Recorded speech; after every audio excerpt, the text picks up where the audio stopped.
વડોદરામાં ખાખી થઈ ફરી શર્મસાર ડ્રગ્સ કેસમાં એસઓજીના એએસઆઈ લક્ષ્મી દેસાઈની એસએમસીએ કરી ધરપકડ 15 દિવસ અગાઉ દરોડા દરમિયાન આરોપીના સાથે સીધી સંડોવણી હોવાનો ખુલાસો।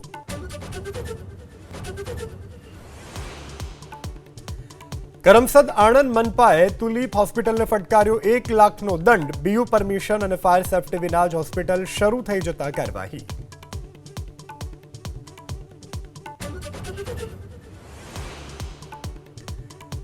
જૂનાગઢમાં મહાશિવરાત્રીના મેળાની તૈયારીઓને લઈ અને કલેક્ટરની અધ્યક્ષતામાં બેઠક। પાર્કિંગ, રવાડીનો રૂટ, ઉતારા અને ક્ષેત્ર સહિત તૈયારીઓની કરાઈ સમીક્ષા।